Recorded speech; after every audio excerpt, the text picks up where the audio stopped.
Retraction. I'm your co-host, Antoine. I'm your host, Jamie, and we're reversing course through discourse. Yes, I said host and not co-host. Antoine and I differ on that. Folks, friendly reminder show. Go on. For our returning retractors. If you haven't already, please like and sub. If you have, thank you very much. Much appreciated. And if it's your first time joining us, sit back, relax, and enjoy the show. Welcome to start of Black History Month, the shortest month of the year. That's the month for Black History. It's the least amount of time you have to spend thinking about it. Put your oppression and guilt behind you come March. But for these 28 days, that's a focus. I mean, is there a history behind that? I do not know. I've never looked into it. I've actually never heard anyone say that, and that almost makes me feel bad. I always thought it was anchored for some reason to the month. Like the month was significant because of an individual. Not that I know of. Do you think they really just chose the shortest month? It just so happened to be this way. I don't know how these cookies crumble, but sometimes they crumble in a way that just doesn't seem too fair. Wow. Especially that's rough, when you're dealing with minorities. just I don't know. I guess it's just circumstances. You share the month with love. Valentine's Day. It's Valentine's Day and Black History. No days off. A couple of weeks, and that's all there is to it. And then the other thing, people are all like, "Oh, I want to do Valentine's Day." And it's like, why do you have to remind me about slavery? I mean, you think that these two things should not be in the same 3 weeks. It's just a lot. It's a lot to compile, I feel. But it's not going to change. It's not going to change. So anyway, back to Black History. So as a result, it may be a short month, but I'm going to try and pack in a few episodes that do it a bit of justice. I'm going to cover some things that are African diaspora related, and I'm going to kick it off with one of the things that I find to be the most interesting. And by the most interesting, I mean just interesting, because actually we got some more interesting things for you, listener. But this is an interesting tidbit, and I think it's an apt place to start. And I'm going to start, Jamie can see my screen, with the true size of Africa. That's Africa. I was being very melodramatic about it. And this is always a really fascinating thing, because are you going to go into, the way maps are drawn? A little bit, yeah. I'll give two. Most people hopefully know sentences. that, but it's always fascinating to see the truth because you just don't see it. You know it, but you don't actually see it often, and I think it's cool to see. So if you I pull this from a site called visualcapitalist.com. And it'll be in the description for the episode, folks. Cool. And so here's the tidbit. And Jamie, it looks like you may have some more information, so you could definitely riff, but it says, take a look at any map, and it's clear that the African continent is a big place. However, despite the common perception that Africa is a large landmass, it's still one that is vastly underestimated by most casual map viewers. The reason for this is that familiar, and I may be butchering this word, Mercator map projection. Is that how you say it, Jamie? Do you know? Mercator? Mercator map? Yeah, I see it. Okay. Yeah, whatever you think. Okay, we're going to go with Mercator. Tends to distort our geographical view of the world in a crucial way, one that often leads to misconceptions about the relative sizes of both countries and continents. The problem with maps is not that Africa is sized incorrectly. It's that the Mercator projection attempts to place the spherical shape of the world onto a cylinder, causing areas closest to the poles to be stretched. Africa, which straddles the equator, barely changes in size. Meanwhile, the countries furthest from the equator become inflated from their true sizes on this type of map. For those of us living in Western countries, this is an interesting dilemma to consider. This means that the sizes of European and North American countries are distorted, giving us an inaccurate mental measuring stick for judging the relative sizes of other countries. This has implications not only for Africa, but for the whole Southern Hemisphere. South America, India, the Middle East, and even Australia are bigger than they may initially appear on a map. Is that what you were going to get into? Absolutely. Yeah. It's them taking a spherical object and usually putting them down on a flat map or vice versa. That kind of screws everything up. So yeah, it's great to It's great to draw attention to that. And I'll be honest, this does not come up often. So again, even though some of our listeners, viewers may be aware of this phenomena, to see it again, I mean, it's good to see. I wish that there was a way, because what Antoine's showing right now, and again, it'll be in our promos, it's almost like an animation to show the size differences. And we just don't have that type of media capability in our everyday lives today, where you look at something and it does that. So it's really cool to see. I encourage everyone to click on the link in the description. And I like that. I like this explanation for it, because I think that too often, there's definitely a lot of things in this world that have to do with racism. And you look, to the credit, I don't know, in the 15th century, when map makers really started, getting big, if there was a concerted effort to make, which I know there are certain maps, but I'm talking about like the standardized map that most of us remember from school, a concerted effort to make other countries, especially Western countries, Western northern countries, look bigger as a part of like some sort of world domination, some sort of white nationalism aspect to it.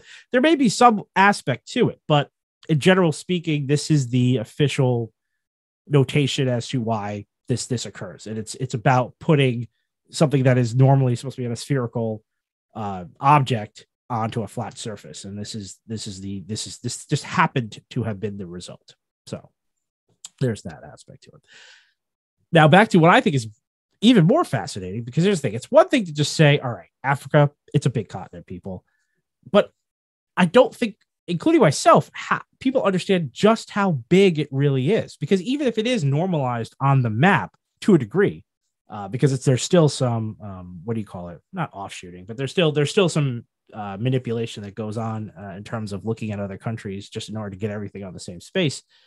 You can fit a number of big countries within the continent of Africa. And I'm going to name them, because if Jamie can name 40 something things that NASA could do, I'm going to name all the countries. Do it, man. Just do it with rhythm, man. That's what I did. You just got to do it. I'm not going to do it with a beat. I can feel that beat. I can feel that bait. I'm not going to do it. I'm just going to list them. And I'm going to talk about where they exist, where you could possibly put them. So we have the United States, which according to the site, it takes up to 32.4% of the landmass of Africa. You have China, you could fit in as well, which would then take up another 31.6%. I do want to just I want to pause you right there, because Why? I have a map in the room that I'm in, and it's the traditional map with all the distortions. And when you look at the US versus Africa, you're like, oh my God, we're enormous. Yeah. It's a third. I won't interrupt you again, but no, please. 32%. It's a third, everyone, a third. That's crazy. I mean, when I visit the UK, people talk about how massive the United States is. The United States is a third of Africa. That's crazy. Yeah. India, another massive, would only take up about 11% of Africa. Then you have Mexico at 6.5. If I round up, they can take up 7.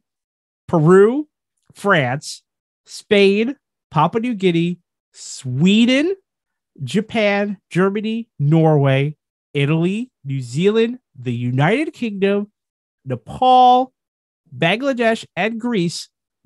All of those countries put together. So this is including the first 3 that I listed, which was the United States, China, and India. All those countries I just named would equate to 100% of Africa. All those countries could fit inside the continent of Africa. That would be 30.33 million square kilometers, or for those of us in the United States, 11.71 million square miles of space. That is how massive the continent of Africa is. And so that's interesting. And if you want to go into that more, that's fine. But that's about 18 countries. And a lot of them are wealthy, right? Yes. How many countries are in Africa? I do not know. Do you know? I don't know. I do not know. I can look it up. I'm going to look it up. No, because and it's also how many countries that have been born, 54 countries. Okay. 54 today. So, I mean, just to give you an idea too of We had 50 the states. the fragmentation of resources. I mean, I'm just saying it plays a role. Yeah. In the wealth of a nation in that way, where you have this continent that's shared by, I don't know how many geographical features are naturally separating these countries, or whether or not there are they're arbitrary lines. They're borderline from the ending of various world wars and so resources are split between countries that other countries wouldn't have to necessarily fight over, because the geopolitical lines are probably less geographical and natural, and more because of war or something. So I just think it's an interesting thing to think about too, that how many countries are actually making up this space. And maybe someone more educated in that would say, no, it's totally irrelevant. It has nothing, what you're implying is not correct. Well, what are you implying exactly?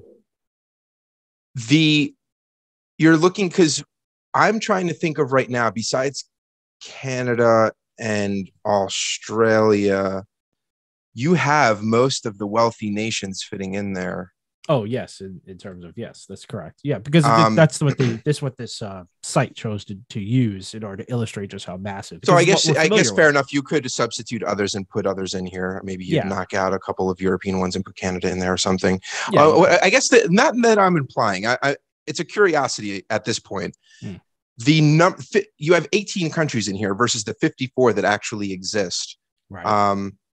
And I'd be curious to look at the 54 at some point and understand how they're divided. Is it a natural geographical feature that you see in a lot of separation of countries or even states for us that separate them, rivers or whatever it may be, mountains? Well, you have, go on. No, or because I'm assuming resources are an issue.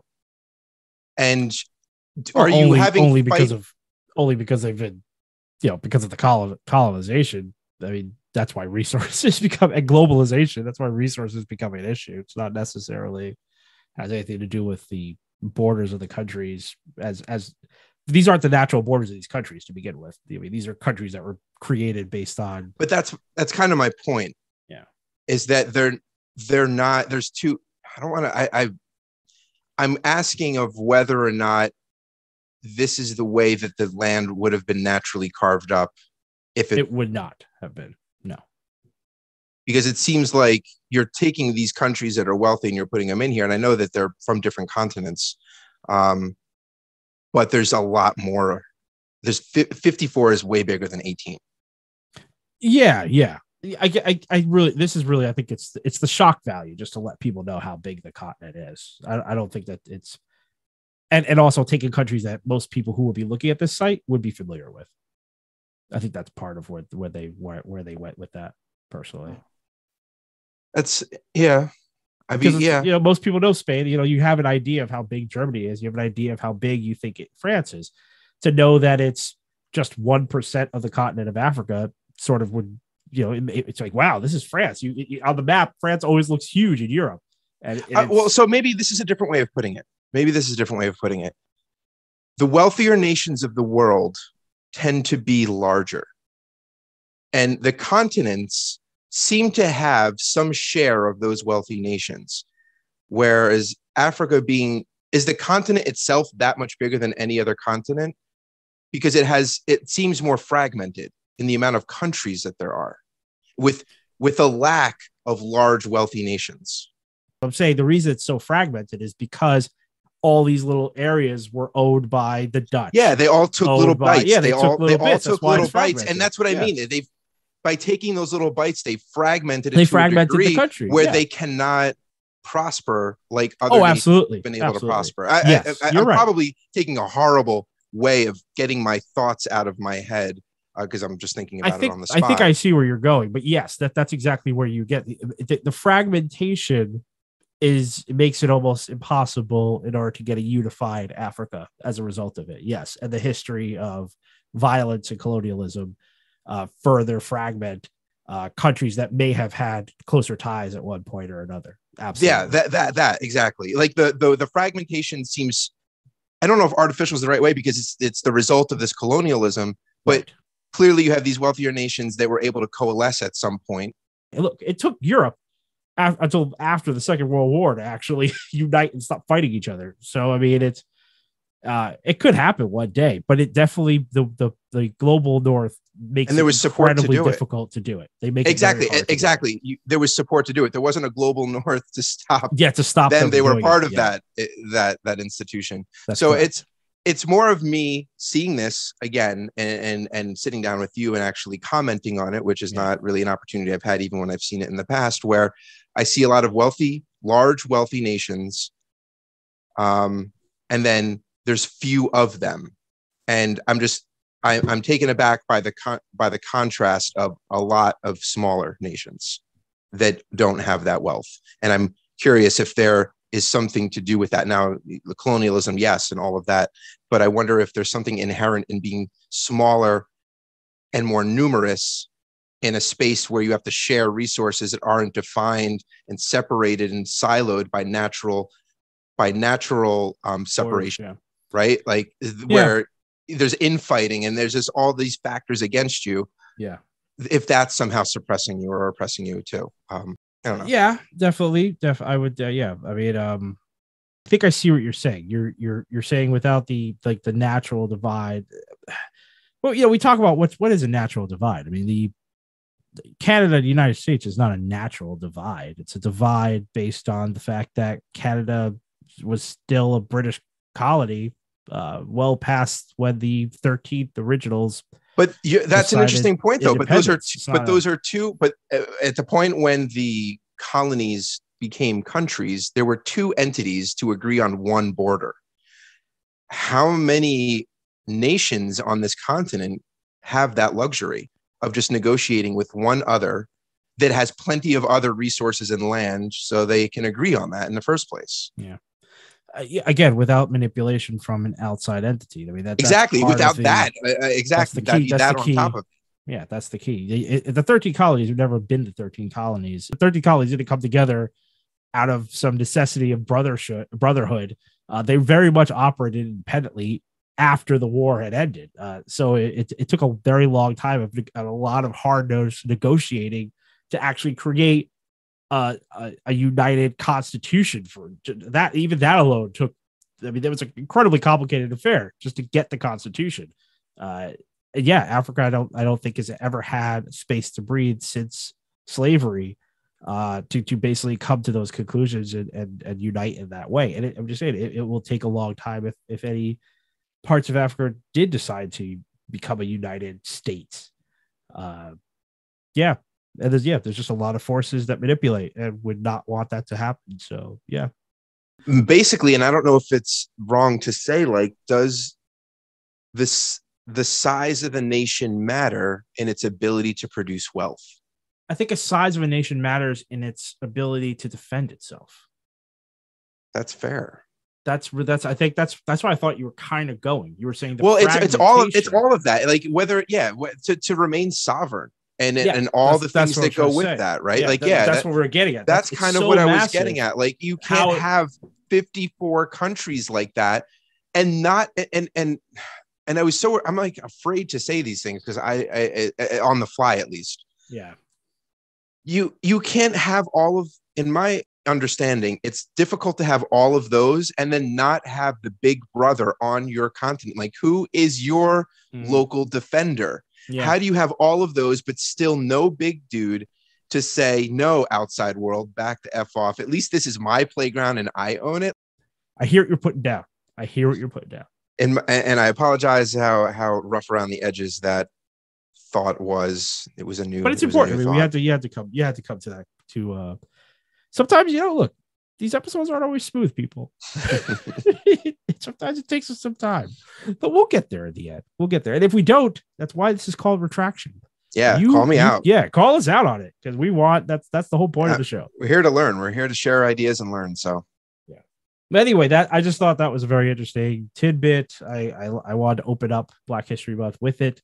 I just think that most people don't realize just how massive it is. And I think that here's the other thing. When you do think about the history of slavery and colonization, to think of not easy pickings, but you have to think about how big of a landmass with unique cultures in different parts of it. You have tribal warfare. You have tons of. There's just so many. There's so much variety and diversity to the continent of Africa that it, unfortunately, from a historical standpoint, you kind of understand why it kind of became. Oh my God, I really grimace at saying easy pickings because there's so much that went into it. But it's just a big resource rich landmass that it just kind of makes sense if you have powers that have united around it to just come in and sort of manipulate it. Yeah, in that way. I guess Just my point, that- but before you go past that though, yeah, because to establish that, I almost like to export the riches of South America, I mean gold, silver, whatever, outside of there, they had to subdue the locals, right? And they did that through forging alliances, dividing those peoples. Same thing happened Further. Yeah, same thing Is happened. that how they established that trade in Africa? Did they turn the communities against one another? Yes. Erode the division that was already there, but exacerbate it and create warring factions. Unfortunately, I think what happened is a lot of the powerful nations within Africa got wealthy off of the slave trade, and part of needing to continue. Here's a problem: when you start exporting in blood, which are like human beings, you need to find more human beings. And the way you find more human beings is by continually going to war with your neighbors and or kidnapping strong, able-bodied people of your nation state. And by doing so, in the short term, you are getting rich. In the long term, you are depleting your continent of its richest resource, which is strong, powerful people out there. And here's the thing: I mean, it's even I'm being reductive when I say that, but there are a lot of racists who blame Africa for the slave trade, which is just like, again, you want to talk about reductionism, but yeah, the thing is, once you start getting down there, you could end up helping bolster their argument that Africa, because here's the truth of it: the slave trade actually could not have actually occurred if the border nations of Nigeria at the time, and basically the Mali Empire, if those guys didn't help, it would have been almost impossible for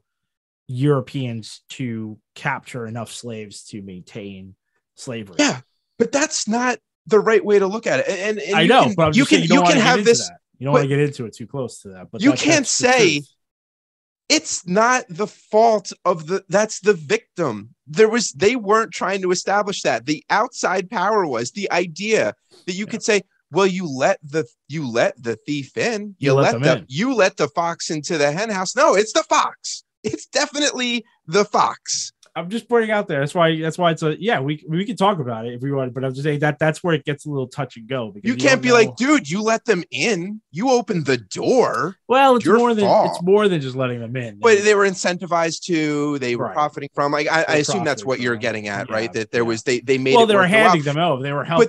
But that's what I was talking about. Europeans had slave ports on the coast, but in order to get those slaves there, they contracted these people out and made them wealthy in the process, or their version of that at least. And I get it. And that's what I mean when that's what they didn't do that exactly. But with South America, where they made allies and traded with them accordingly to ensure their loyalty and to fight off as a proxy the people who were standing in their ways to get the real riches that they were after, because the South Americans didn't value silver in the way that the Europeans did. Yeah. So like that's kind of what I was getting at. And again, I don't know enough about it, so I don't want to ask an insulting question. Maybe I shouldn't be afraid to do that because I'm actually just trying to learn. But that's kind of what I was getting at. Like, did someone go in and say like, oh, there's a natural division between these two tribes or nations. I'm going to exacerbate that, incentivize the person I think is stronger, so that they can be my stick. That happened. Yeah, that happened all over the place. Yeah, definitely in the beginning. Yeah, in the beginning, but because then as soon as you have a foothold and then you turn on your ally and you're like, you don't have a choice, or you're going to be next. Yeah, that's exactly what happened. Yeah, that's exactly what happened within almost every all the strong nations. That's how they fell, is because they turned against them once there just wasn't. First of all, once they were the last remaining power, because they basically bled all their adversaries of their their strong people.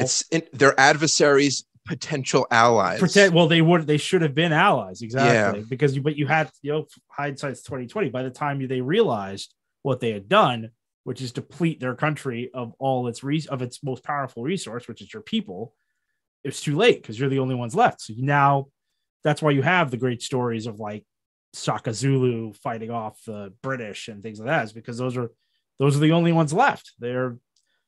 Everyone else is gone. You just have a few entities left, and then they put up huge fights, but ultimately were overpowered. It's fair. Yeah. That makes sense. So it's just not, slavery is just not a institution you want to ever really be engaged in as a way of forging wealth. I think that's it was a monkey paw, if you will, for a lot of those slaver nations within Africa at the time, and it led basically to the doom of the continent as a whole. I cannot wait to hear what else you have in store for this month. Oh, a few things. There's a few things that are bubbling up. This was a taste. This is a taste for February. We don't have long, people, so I got to really get it in quick. Like the clock is ticking. Once Feb 1 starts, I've only got 27 more days to do these things. So he just dipped his toe in the pool. This is just getting started. Just getting started. So just wet your whistle. There's more to come. And I think that's all I got. All right. For this episode. Well, it's a great topic. I honestly, sincerely cannot wait to see what else we have.